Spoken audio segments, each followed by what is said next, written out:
Good evening and good afternoon, everybody. Um, Thank you for joining us in the fifth and last conversation in the series Encounters, a conversation with new authors of new book in the field of Holocaust and Genocide Studies, which is organized together by the Avraham Harman Research Institute of Contemporary Jewry at the Hebrew University in Jerusalem and the Institute of Holocaust, Genocide and Memory Studies at the UMass Amherst University. So as I said, this is our fifth and last encounter. I will present the speakers in a minute, but I will just say that it was a very successful series, and we will continue it next year. We will publish the program and we'll send, I guess, all of you, and it will be posted on all relevant sites. So look after it. So two more things before we start. The chat is open right now, but it will be shut after 10 or 15 minutes. So you can say hi, hello, but afterwards it will be shut.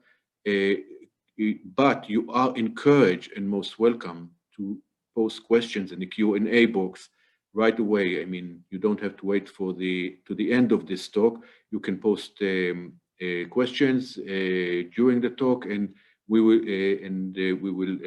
the speakers, Claudio, will address them as during the talk.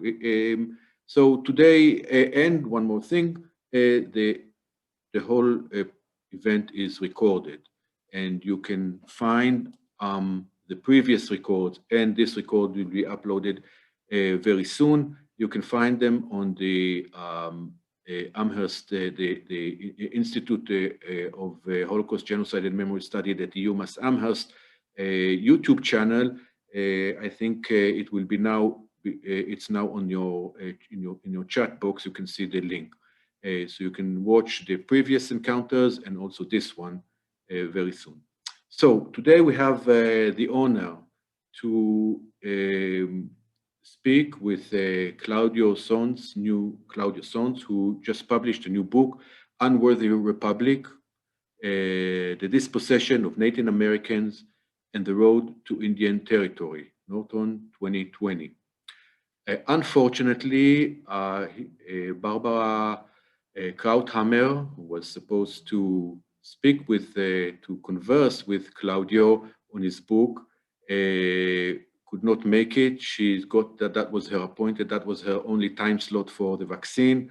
And as vaccine changed our world altogether, the pandemic changed our world, it also changed our plans. But Alon Confino, the head of the institute, stepped in, and he will discuss the book with Claudio. So let me present Claudio and then Alon, and the floor will be theirs, and afterwards also for you to ask questions. So Claudio is a Richard B. Russell Professor in American History and distinguished research professor at the University of Georgia. He's also a co-director of the Center for Virtual History at the University of Georgia. He's the author of 4 books. I will not name all of them, but very distinguished books, and was awarded the Bancroft Prize and was a finalist for the National Book Award for Unworthy Republic. He has developed several online projects, including The Invasion of America and, with Elizabeth Fenn, Pax Americana. In 2018, he received an NEH Humanities Collections and Reference Resources grant to produce an online interactive time-lapse map for the African, Native, and European populations in North America between 1500 and 1800. So we are happy and honored and proud to have you here, Claudio. Alon Confino will converse with Claudio. He's a Penn Tishkach Chair Holocaust Studies and Professor of History and Jewish Studies at the University of Massachusetts Amherst, where he is the Director of the Institute of Holocaust, Genocide and Memory Studies at UMass Amherst. He has written extensively on modern German history, nationhood memory, and Palestine and Israel. His last book is A World Without Jews, the Nazi Imaginations from Persecution to Genocide, Yale University Press, 2014. And he's now working on a book on 1948 in Palestine. So Alon and Claudio, the floor is yours, and we are very much looking forward to this discussion. Thank you, Amos, and thank you, Claudio, for joining us. I read your book last summer, and it was a riveting and also difficult read, difficult in the sense of the topic. The book is beautifully written. And I learned a lot from it, both as a person who lives in America, well, I am an American, and both as a person who is interested in dispossession, colonial dispossession, ethnic cleansing, and other things. I'd like us to begin, Claudio, for those in our public who haven't had the opportunity to read your excellent book, if you can give us a short synopsis of the book and its main points. Thank you. It's great to be here virtually in Amherst in Jerusalem. So I thank you for the opportunity. So the book is about what we traditionally call Indian removal. So this is the period in the 1830s. It follows a piece of legislation passed in May of 1830, the Indian Removal Act, which authorized the President of the United States to exchange land in the west of the Mississippi, for Indian land in the east. And the ultimate goal of the act was to move really eliminate every single native person who was living within the United States. So we associate the policy with Andrew Jackson, who was then the president. And the book is really the first to give a kind of comprehensive overview of Indian removal since the 1930s, I believe. And I make three overarching arguments in the book. The first is that this was not, this moment, this political act was not inevitable. And that may seem obvious to us. Nothing is inevitable in history. And yet, if you were to read past accounts of Indian removal, there really is a sense of inevitability about it. Depending on your political perspective, if you're on the left, then you believe that the United States and white Americans are simply too avaricious to have ever allowed Native peoples to exist within the United States or to hold on to some of their traditional homelands. And if you're on the other side of the political perspective, if you're on the right, then you believe that Native peoples were too backwards to have existed within this kind of dynamic young republic. So that's the first point, that there was really nothing inevitable. In fact, it was a really hotly contested and debated piece of legislation and policy. The second point I make is that it's really a turning point both for Native Americans and for the United States. And that's because it remade the geographic relationship between these peoples. So in the 1820s, there are several sovereign Native American nations within the boundaries of the United States. The populations had certainly been reduced since 1500. There were only about 80,000, 80 to 100,000 Native peoples within the United States at this time, but they were physically within the United States. And after 1840, they were on the outermost advancing edge of the United States. They were beyond the United States. And so all of the Indian wars, those infamous Indian wars in the Great Plains that culminated in Wounded Knee in 1890, the massacre in 1890, that's really the kind of unfolding of the policy that's established in the 1830s.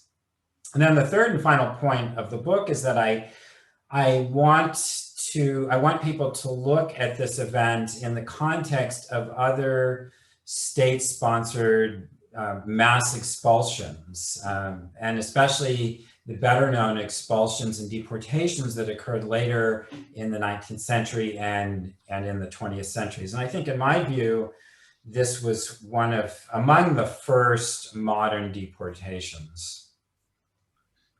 Claudio, you mentioned the term Indian removal.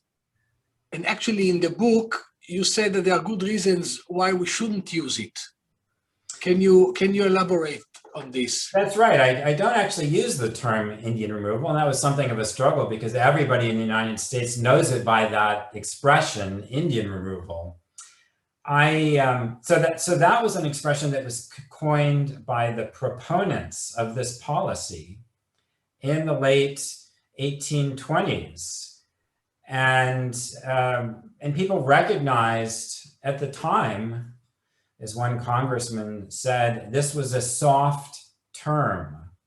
It did not capture the coercion, the violence that lay underneath this policy. But despite that fact, perhaps because winners write the history, that's the term that predominated in the 1830s, and that's the term that we have used ever since. Right up to the time that I wrote this book. So I don't call it Indian removal. I use three other words. I call it an expulsion, and that's historically accurate. That was a term that the opponents of the policy used at the time. I also call it a deportation. And I like that term because I think it gets at the state administration, the bureaucracy, which is built up around this piece of legislation and which is created to administer the expulsion of these peoples, because we think of deportation as a state-sponsored act. And I also call it at certain times and places an extermination. And that also is historically accurate. There were, in fact, high-ranking US Army officers, generals, who were exchanging letters between themselves and who said explicitly, the Secretary of War, as he was then known, now we call him the Secretary of Defense, the Secretary of War goes for extermination. That's a direct quote. And this was referring specifically to the case of the Seminole Indians in present-day Florida. So expulsion, deportation, extermination, but not Indian removal. So if I understand you correctly, the three terms are all accurate in different stages and different groups within this process. That's right. And I mean, and they're historically accurate in that people at the time were using them. Deportation was less commonly used in English at the time. And I didn't really find any people within the United States using that expression. Now it has a particular legal meaning within the United States, but I did find international observers, especially the French, who use the word more commonly, writing about this policy in the 1830s, called it a deportation, a deportation. One of the points that I found fascinating in your book is the issue of inevitability about which you talked. And you say correctly, we are historians. We don't think that anything is inevitable. But sometimes we also feel that things were inevitable. What I found interesting is how you tie together the Native American case, moving them to the West with slavery. And you say, also people in America in the 1830s and 40s, many people did not believe that slavery would ever end. And here it ended. So the endings are different. The fact that the endings are different gives us also the opportunity to imagine perhaps a different historical scenario for Native Americans. So I wonder if you can speak a little bit more about inevitability, and then I'll ask you also a few other questions about the links between slavery and the Native Americans. Sure. Yeah, I think this is a really important point. And it's so hard for us. I mean, it's hard for historians, but I think it's hard, just as difficult for the general public to imagine some sort of counter scenario, because what is seems kind of natural to us. That's the way it had to be. But certainly in the 18 teens and 20s, looking forward, slavery seemed deeply entrenched. I think it would have been hard for many Americans to imagine that the nation would go to war, that eventually, as the war developed, it would become a war to emancipate enslaved peoples. The Civil War erased the equivalent of the capital stock of all of the corporations in the United States today. It was a vast amount of wealth that disappeared overnight. So to imagine that was possible, I think no one would have believed you. In the case of Native peoples, I'm not so naive as to suggest that somehow Native peoples could have held on to every square foot of their homelands. But if we take the specific political situation in the 1820s, we are talking about some 100,000 Native peoples now living within the United States. They have been living next door to white and Black folks for generations. Many Native peoples spoke English. In fact, for some people, it was their first language. John Ross, who was the principal chief of the Cherokee Nation during this period, it was his first language. And in fact, he had a better command of the language than his chief antagonist, Andrew Jackson, who was sitting in the White House. So these folks were also familiar with the United States. They had longstanding diplomatic relationships with the federal government. They were familiar with the halls of power. They had lobbyists. They had their favorite hotels they stayed in when they went to Washington. They knew the best place to get coffee in DC. I mean, that sounds funny, but in fact, when visitors from England came to the United States and visited Washington, they all commented on this. There were these extraordinary sights. If you walk down the streets in Washington, you would see these colorful delegations from Indian nations around the country. So in short, these folks were not naive. And I think they were realistic about what they faced, this unjust political situation that they faced in the 1820s and 30s. They understood that they were going to have to make compromises, even if those were unfair compromises. And they thought that they could work out some sort of situation where they could remain on their traditional homelands, at least retain some portion of those homelands. So they recognized that there was, and they said this explicitly at the time, there was nothing inevitable about this. That was what white folks wanted to believe because it exonerated them from the act of making this a political policy. It exonerated them. White politicians insisted over and over again that Native peoples were disappearing. And so really this was going to happen one way or another. They were going to, if they remained in place, they were going to vanish. The only thing they could do to save them would be to ship them west of the Mississippi River. Native peoples pushed back. They said this wasn't the case. Their populations were stable, maybe even growing by this period. And in fact, I think that's true. The best historical evidence suggests that that's the case. So all of this is to say that they thought that there was a possibility of staying.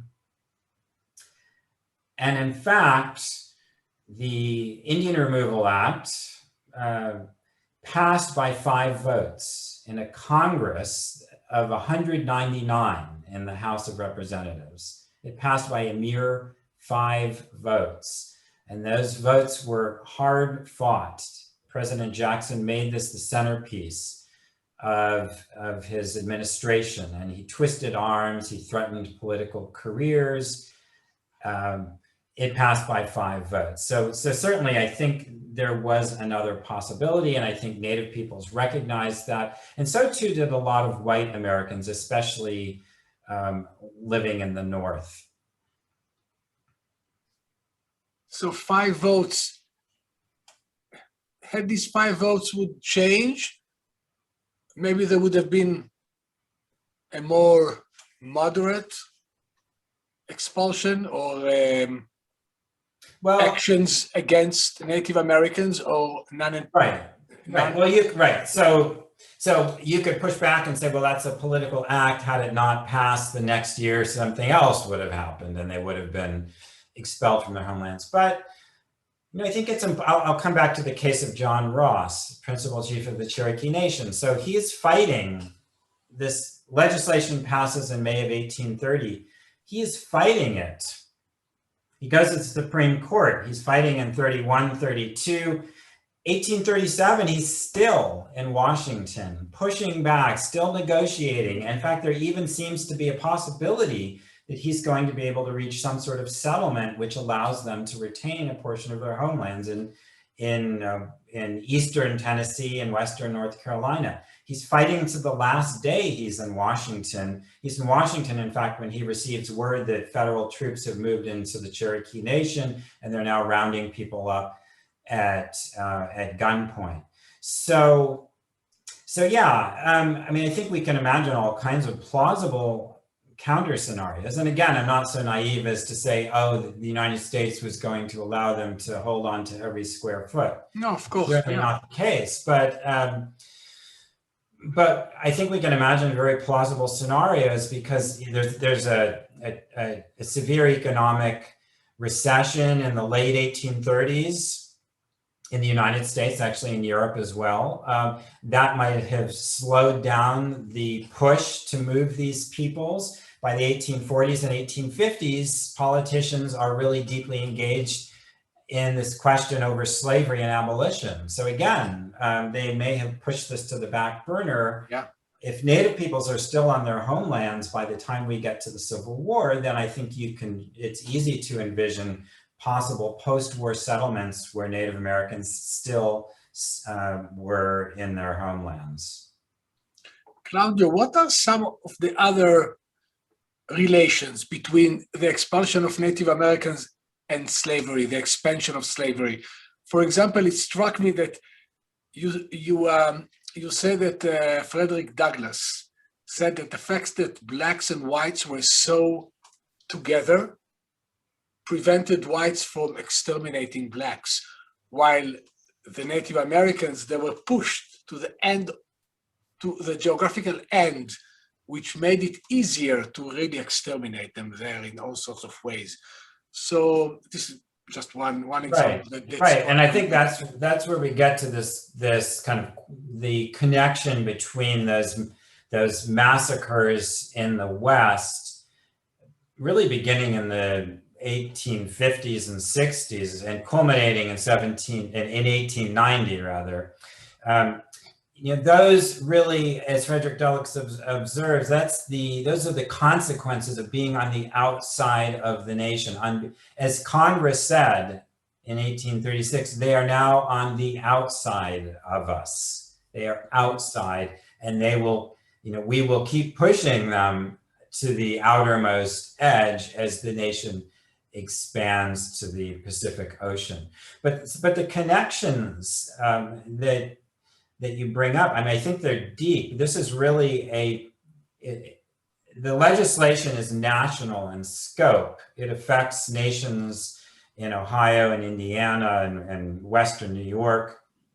But really the heart of it and the bulk of the people and the majority of the land subject to this act were in the South. It is really a Southern piece of legislation. And that is because Southern planters were pushing for it. They're the ones who brought it to the national stage. They're the ones who stewarded it through Congress. They're the ones who rejoiced when Andrew Jackson was elected to the presidency in November of 1828, because they knew they now had a friend in the White House and that he would sign this piece of legislation. So, right, so why are they so engaged in this? It is because they imagine in the early 19th century that they are going to dominate the Union. They believe that if they can move Indian peoples out of the South, that they will come to dominate planters. These planter politicians will dominate the Union. They will control the federal government. They are building this slave empire, and they're not apologizing about it. They're proud of it. In the early 19th century. It's the greatest government since the since the ancient era of the ancient Romans. That's how they described it. And they weren't going to stop there. They were going to expand across Alabama and Mississippi. They were going to take Texas from Mexico. They were going to expand all the way to the shores of the Pacific. That's how they imagined their future. It was going to be a transcontinental empire built on slavery. And then they were going to cross the Rio Grande and take part of Mexico. And they weren't going to stop there. They thought they would cross the Caribbean and take Cuba as well, which was the most valuable slave colony in the entire world. So their ambitions knew no bounds. And the first step in this grand plan of theirs was to eliminate Indians from the South. So let me just back up and give you a picture of what the South looked like. The northern fifth of Georgia was then owned by the Cherokees. It was the Cherokee Nation. About a quarter to a third of present-day Alabama belonged to Cherokees and Creeks, and fully half of Mississippi, of what became Mississippi, belonged to the Choctaw and Chickasaw nations. So this is the heart of the Deep South. And when Americans think of the antebellum era, this is what they think of: Alabama, Mississippi, sprawling slave plantations. That is a world that existed in that part of the country for only 3 decades after Native peoples had been expelled. The country is just transformed by this political act in the 1830s. So there are these really deep economic and political connections between the expansion of slavery across the Deep South and the expulsion of Native peoples. And you can read descriptions, very vivid descriptions of planters running Native families off of their land, coming in, clear cutting the orchards. There are these peach orchards described in Mississippi with peach trees that measured 18 inches across at the trunk. So these were old orchards tended by Choctaw peoples. Planters came in, clear cut them, and then brought in enslaved people and planted cotton. The region really is transformed. So again, the connections are deep. I want to mention one other connection too, and that is that Native peoples represented a threat to white supremacy. So it's not just the land that they're taking. It is that having a people of color living in the South, people of color who were sovereign, living in the South, represented a threat to white supremacy. And it was a threat kind of in principle and in the abstract, but it was also a threat in practice, because here was a land where enslaved people could run away to and often secure their freedom. It was an insult to white supremacy, in short, and they were eager to eliminate it. is such an important story that you are telling, Claudio. And especially, I'm struck by the image of the South that you are describing, that when we indeed think about antebellum, we think about whites and blacks. And actually it was very different, and it became blacks and whites only after the expulsion of Native Americans. And it has a story that has been repressed. Right, and of course, it depends on your time horizon, but the history of the South until very recently is really the history of Native Americans. Mm-hmm. Now, that's true of all of the Americas if you go back far enough, but again, 3 decades before the Civil War breaks out, half of Mississippi is Choctaw and Chickasaw country. So it's really astonishing. And that's one thing I try to drive home when I talk about this subject with Americans and with my students. I teach in the South. So most of them don't have any sense of this relatively recent history. Right. Claudio, can we enlarge a little bit the spectrum and think about the history of colonialism and deportation overall? You say that the expulsion of indigenous people serves as something of a model for colonial empires around the world. Can you say something more about this, about the relationship between the expulsion of the Native Americans and colonialism in general? Right. So I'm a historian of Native American history. I don't consider myself an expert on this kind of longer history of deportations, but I do think there are these really important and interesting connections. And as you know, historians who write about the longer history of deportations distinguish between modern and pre-modern deportations. Now, if you talk to a pre-modernist, they'll say, oh, well, that's, the modernists always like to say that there's something distinct about what they're studying. They will deny that distinction exists. But what interests me is not whether or not that distinction exists, but that state administrators later in the 19th century and in the 20th centuries looked to the United States.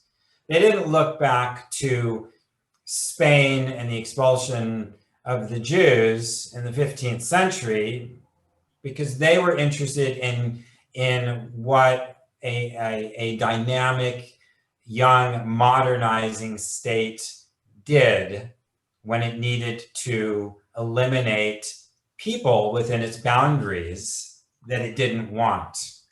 And so they looked towards the United States. Now, there are some very concrete examples of this. The first really is France. When it invades Algeria in the 1830s, they're talking incessantly. They say this. People are talking, the administrators of Algeria talk incessantly of the United States. What did the United States do to Native Americans? How can we do that in Algeria to the people who live there? How can we expel them from their homeland? So it's a very direct connection. And it's interesting, in fact, that the word indigène, for indigenous person, was used in French exclusively to refer to Native Americans before 1830. Beginning in the 1830s, they start to apply the word to Algerians. So they're making this connection. In essence, they want Algerians to be their Native Americans, to be these people whom they can expel in the name of colonization and modernization. There are other connections. Germany in the late 19th century and early 20th century in Southwest Africa. German intellectuals follow US Indian policy very closely throughout the 19th century, and they also are referring to US policy when in the process of colonizing Southwest Africa in the late 19th century. And then probably most notoriously, Hitler refers to the United States. He says, when Americans are eating wheat that is grown in South Dakota, does anyone remember the Sioux people that it was grown on Sioux lands, that they had been expelled? He refers to people in Eastern Europe as Indians. He says the Volga must be our Mississippi. So, this is not to say that he had any real grasp of U.S. history. No, he didn't. but he saw he envied the dynamism and the expansion of the United States across the continent. He already used the myth that partly he saw in Western movies, about. Right, and dime store novels. Karl May. Was an Indian, certainly. So, and let me just say one more thing about deportation in the modern era. One thing that really struck me about when I dug into the story, was the record keeping that was kind of built up around it. So I've been writing about Native American history for almost 30 years. I've written a lot about dispossession in the 18th century, but there was nothing like what happened in the 1830s in the sense that there was a state bureaucracy that administered, that oversaw this event. In the 18th century, there are wars. There are wars of extermination, there's disease, there's proselytization, missionaries are sent in, and people end up just leaving of their own accord, simply to escape from the pressure. But never in the 18th century is there anything like the record keeping, the censuses, the endless land records. I'm actually engaged in a project right now to transcribe and create a database of records that were created when the Cherokees were expelled, because they had government agents who went through the Cherokee Nation and wrote down every single piece of property, every single corn crib, every single smokehouse, every single house and cabin, well. It's really quite extraordinary. So indeed, I'd like you to expand a little bit about the sources, Claudio.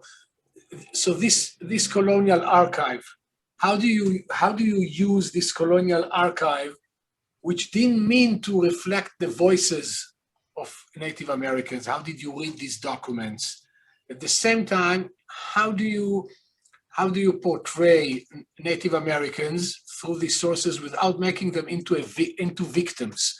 How do you give them agency without denying their victimhood? But how do you give them also agency? So if you can tell us something, which sources you use, are there at all sources by Native Americans, or almost all the sources are by federal agencies? And how did you read these sources against these two issues that I mentioned? Right, that's an important question. I think the first thing to observe is that state administrators who were engaged in the process are completely unaware of the records, that the nature of the records that they're creating. And I think this is often the case, are completely unaware that what they're leaving behind is deeply incriminating. And in fact, the bureaucrats who were overseeing this, didn't think there was anything incriminating about it. So they're going about their business, recording all of this information to the extent that it's possible in cases to follow the story of a single family, from the moment of dispossession in, say, the Choctaw Nation to their arrival in Indian territory, what later became Oklahoma. Because again, the administrators are receiving orders from the commissary general who's overseeing this. We need a record. A lot of it is generated because of the bookkeeping, the accounting, the finances. And the federal government's obsessed with not paying too much. So they want to record everything down literally to the fraction of a penny. So there's this extraordinary archive which is created. And again, they're unaware, I think, of how we're going to see it and use it in later generations. But as you suggest, that's only one part of the story. I was deeply interested in the administration of it, but I also wanted to get at the experiences of people who were the victims of the policies. And that's, as you suggest, where the real challenges are, because the vast majority of them were not literate. Some of them were. So those records are relatively well known. Some of them are printed and some remain in archives scattered around the country. And those are certainly extraordinarily valuable sources where you can read the words of a Choctaw leader writing to a friend describing what's going on. But So, yeah. Yes. So Claudio, one thing that you said now struck me is interesting. So the officials who left these documents behind, they didn't have at all a sense that they are doing something that is problematic. That is, obviously they probably thought that the white race, as they would call it, is superior to Native Americans, that the state has the right to expel them, etc. But it doesn't mean that people don't do all these things while having a certain sense that is not always easy to define, that what they do is unjust. Right. It's a fascinating question. So this was the most hotly debated political act to come before Congress up to that point, since the founding of the Republic. It generated a petition campaign, really based in the North. Hundreds of petitions flooded into Congress protesting this act, signed by thousands of people, saying, the language is, it's extreme. They say that this act will violate, it will forever mark the United States, that it violates the founding principles of the nation, that if this policy is passed and put into practice, that the United States will be no different from the despotic, corrupt regimes in Europe. So it's not that. There were Americans who recognized what was going on, certainly, but within the Jackson administration, he appointed loyalists. And there was a large group of people who had convinced themselves that they were doing right, and that this was the best thing for Indians. Now, I'm certain that some of them said that very cynically. In fact, they didn't truly believe it, but I think others had managed to convince themselves that yes, they were indeed doing the right thing.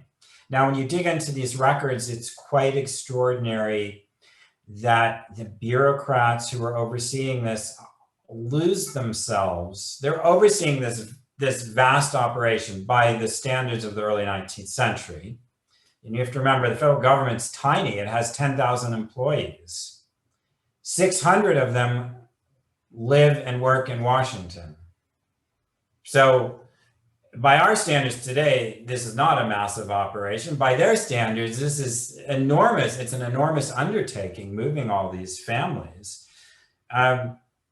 It's a vast experiment with the lives of other people and children and the elderly.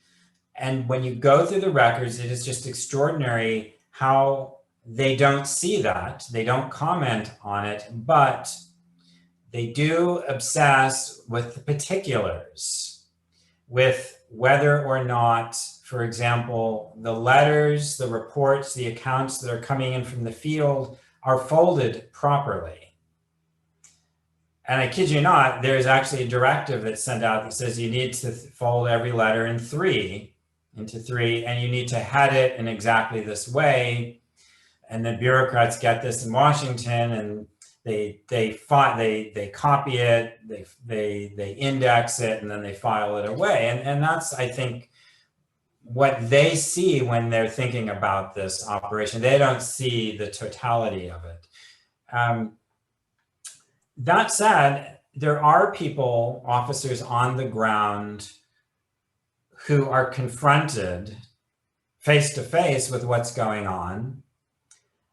And at least some of them are disgusted, and they write back, and they say they're disgusted with what's going on. I found the diary of a soldier who was sent down into Florida to fight the Seminoles. And he is almost from the first word of his 2-volume journal, just disgusted with every facet of what he sees.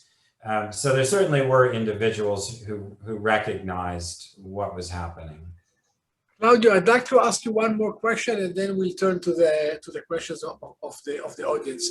So you mentioned that one of the inspiration, or one of the things that pushed you to this topic, was your family history and your grandfather, who left Budapest in 1937 and thus was saved. Can you tell us something more about this? Yeah, and I think that really structured, certainly what got me into the project and what structured the final product, because this is such a familiar story in Native American history and in American history, right? Indian removal is, if Americans know anything, really, they're going to know about Indian removal. They'll at least know the expression if they don't know the details. So it wasn't something I thought that I was going to tackle myself in my own research. But my aunt, who I see is here today watching, she gave me the papers of my grandfather several years ago. He left Hungary in December of 1937. And he continued corresponding with his siblings, his 2 siblings, and his grandparents, who were in Chateauroya-Huye, and I apologize to all the Hungarian speakers in the audience. And he continues this correspondence right through 1943. And as many of you know, Hungarian Jews were among the last to be deported to Auschwitz in the spring of 1944. So it was this incredible run of correspondence. And I had it translated. I don't read Hungarian. I had it translated into English. I read through it. And then I started reading more broadly about the history of deportations and the Holocaust and World War II, but also earlier, the deeper history in the 20th century and into the 19th century. And that got me thinking about this period in the United States in the 1830s, and got me wondering why the language that we use to talk about it is so different.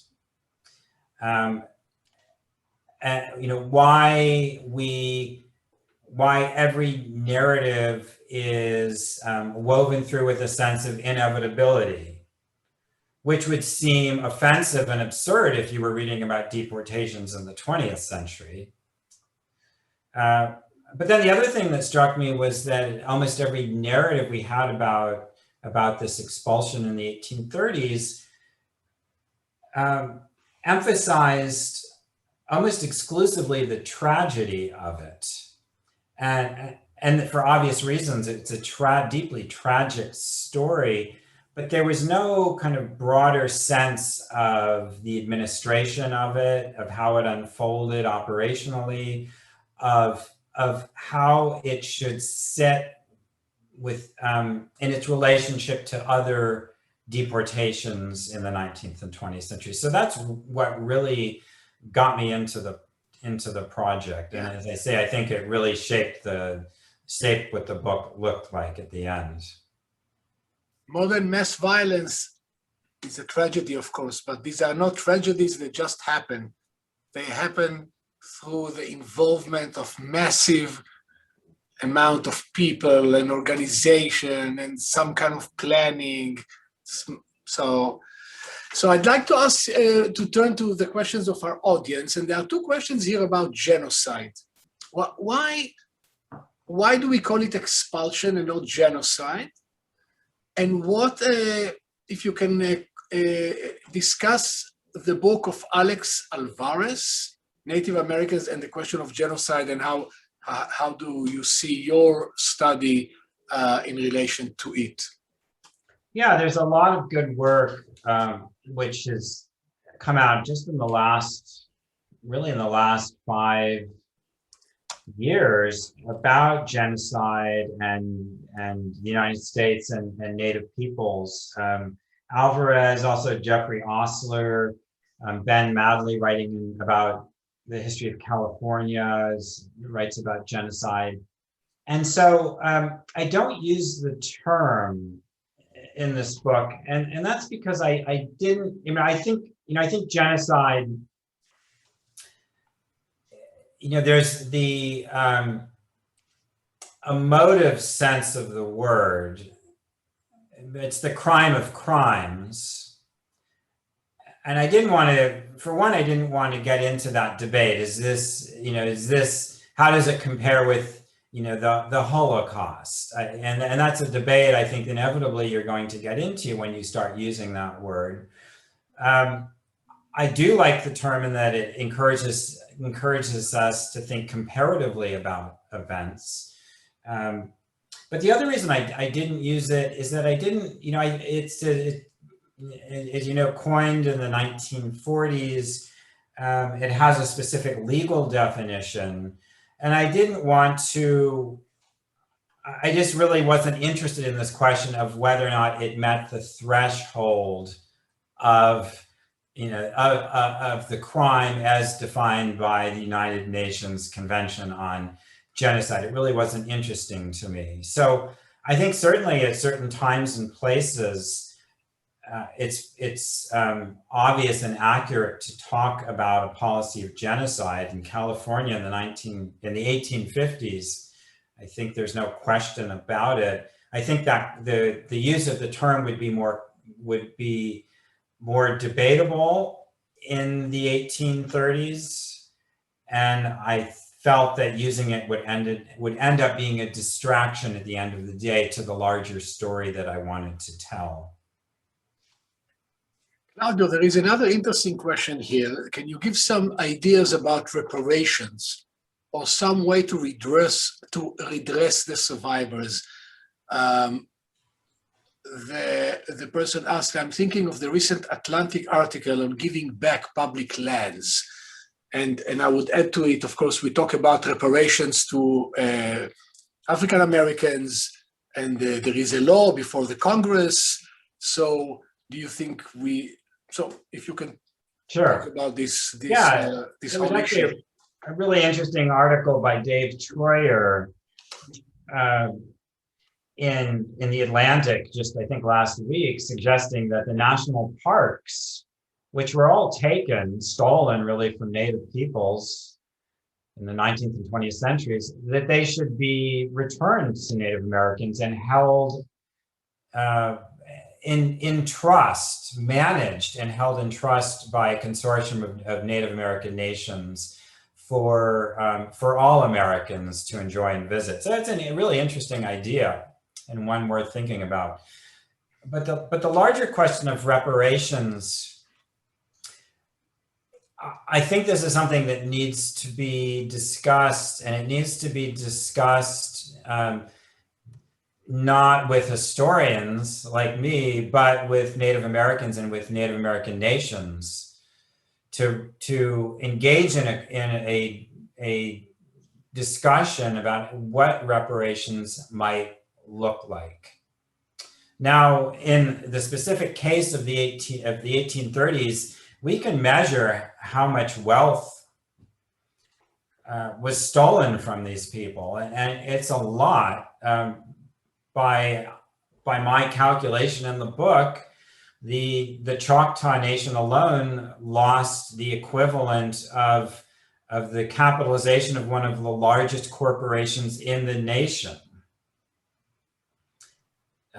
So you can imagine just having that multi-generational inheritance wiped out almost overnight. So we can measure these things, but exactly what reparations would look like, I think it's a difficult question. You know, the danger of it, I think, is that reparations can come with a catch, which is that, you know, once the federal government offers reparations or pays back for its crimes, then it can wash its hands of this relationship that it has with these sovereign or semi-sovereign nations. And that was the case in the 1950s. There was a policy named with the unfortunate name of termination, in which the United States set out to adjust claims for all of the treaties it had violated, and then to terminate its relationships with Native nations, in essence, to dissolve these nations and to incorporate Native peoples as any other U.S. citizen. But I do think it's a discussion that we need to have. And the last thing I'll say about this is that tribal citizens number about 3 million today. And so they don't carry the kind of political weight that African Americans do. And I think that's one of the reasons that really this has not been at the fore of our public discussions over the last decade or two. First of all, I want to say it's a fascinating talk, and we have a flood of very good questions, and unfortunately, we will not be able to address all of them. So we will have to pick some of them, but all of them are great.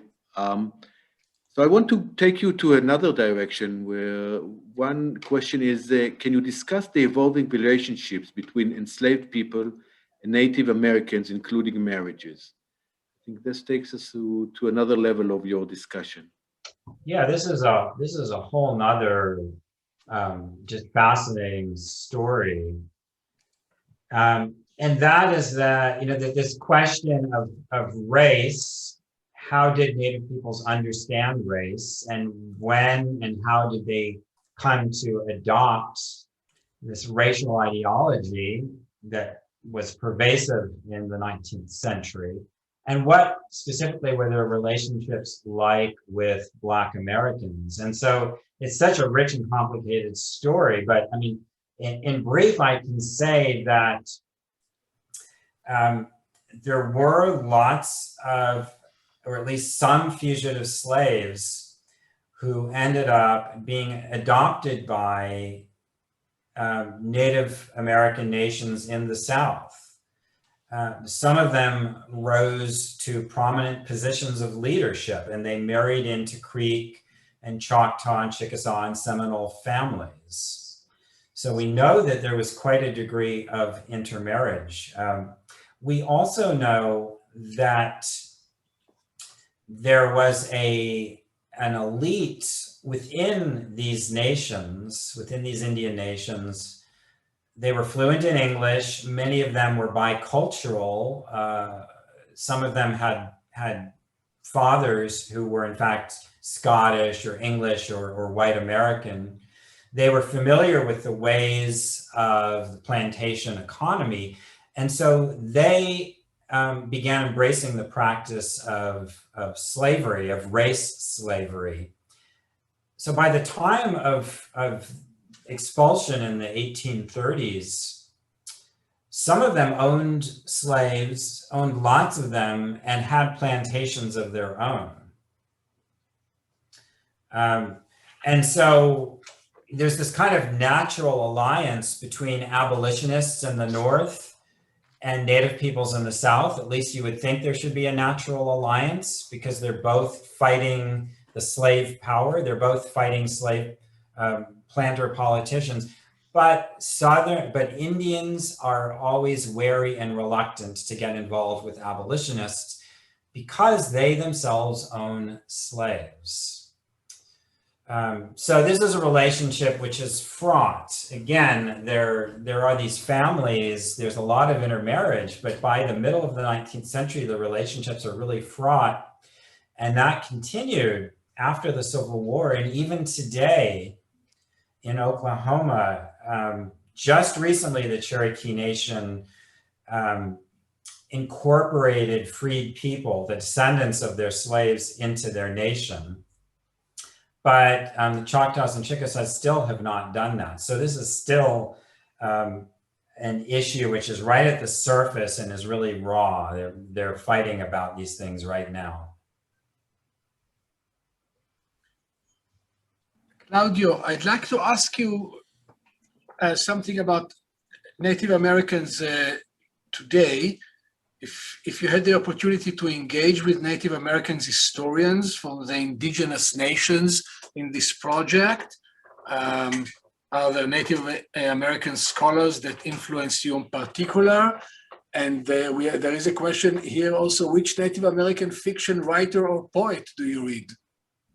Yeah, I did, and probably less so for this project than for my earlier project. This is my fourth book.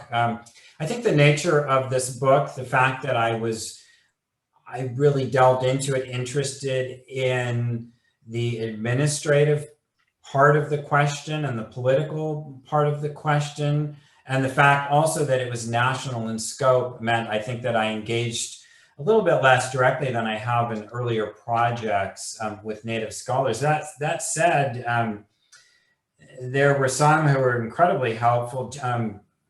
There's a Cherokee, he's not a professional historian, but has spent his life studying Cherokee history, Jack Baker, who's a Cherokee citizen based in Oklahoma, who has just worked through countless records in the National Archives in Washington. And he was of great help to me in kind of understanding the Cherokee part of it, in particular, the numbers, how many people died on the Trail of Tears.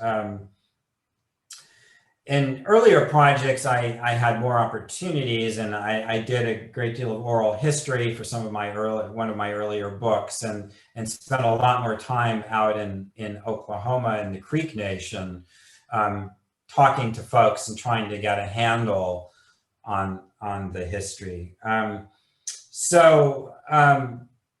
You know, I don't read a lot of poetry and fiction as a historian. My world tends to be nonfiction, but I do read some. And David Troyer is one of my favorites, and who also wrote a really good nonfiction history of Native Americans in the 20th century, which I'd highly recommend. And he weaves the history together with the history of his own family. And he's the one I mentioned earlier who just recently published this article in the Atlantic magazine suggesting that national parks might be returned to Native Americans. There's another question here. what were the alternative visions to removal, political and or other? Right. Did the American opposition to removal advocate for the status quo, or they had another vision? You said it like the act came forth by only 5 votes. So what were the alternative? And if I can connect it, that's my question, to Alon, those who fought for or envisioned alternatives, did they also have a sense of immorality of that act? But that's my question. The first question is what we got from the audience. Right. So, so there was the policy that was established right after the founding of the Republic became known as the civilization policy.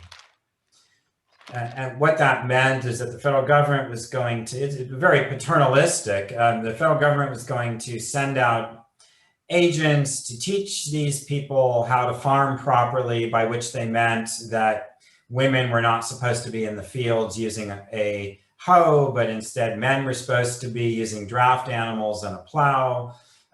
They were all supposed to learn English. They were supposed to dress like white folks. They were supposed to learn English. They were supposed to be good Christians, read the Bible. So that, that they defined civilization in their own image, not surprisingly, in the late 18th and early 19th century. So there wasn't this policy of civilization, civilizing policy in place in the 1820s. And so expulsion was seen to be by many folks as an alternative, if not an outright rejection of that policy. And so you can read the political debates in the 20s and 30s, and a lot of Jackson's political operatives would plant articles arguing that civilization had been a complete failure, that the only hope for these people was to move them west. That was the only way they were going to survive. And they spread this disinformation. And I say disinformation because they misrepresented the situation on the ground. They acted as if all of these people were hunters and gatherers, when in fact none of them were. And they knew better, the people writing these articles. They portrayed them as primitive savages when a lot of these folks were better dressed and lived in better homes than their white neighbors did.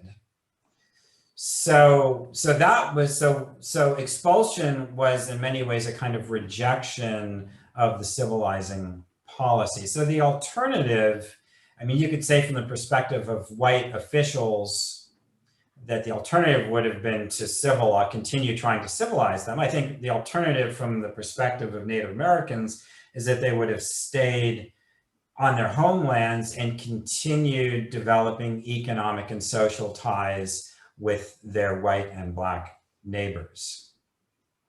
And the second part of your question, could you repeat that?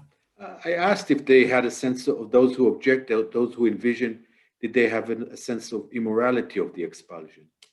Oh, I think without a doubt they did. And in large part, I think this was cultivated and generated by Native American activists and intellectuals who were very active in the North, and they went on frequent speaking tours up and down the East Coast. They were not welcomed in the South, but from Philadelphia northwards, it was common to have, especially Cherokees, but not just Cherokees, who would speak to the plight of their people. And they were strategic and savvy about it. So they would play to the sentiments of Christian reformers. And I'm sure they did that somewhat cynically on occasion, but not always. But the result of it is that these petitions that went to Congress, as I mentioned early, were certainly deeply inflected with a sense of moral outrage at what was going on. And in fact, the criticism of the United States was not meek or mild. They said that the United States would never recover. Its reputation would never recover from this, that it was at a fork in the road, that it could either live up to its aspirations, become a republic, and again, this is how they understood the world, become a republic in a world of despotic and oppressive regimes, or it could join the other despotic and oppressive regimes around the world. So certainly there was a really, I think, heartfelt and deeply held sense of the morality of what was unfolding. You're muted, Alon. How on you? For those who still hesitate whether to read the book, I should say that it was a finalist for the National Book Award. Claudio, thank you so much. It was a fascinating conversation. We learned a lot. And thank you. Oh, thank you. It's been a real pleasure, and very much enjoyed the discussion. Goodbye. Goodbye.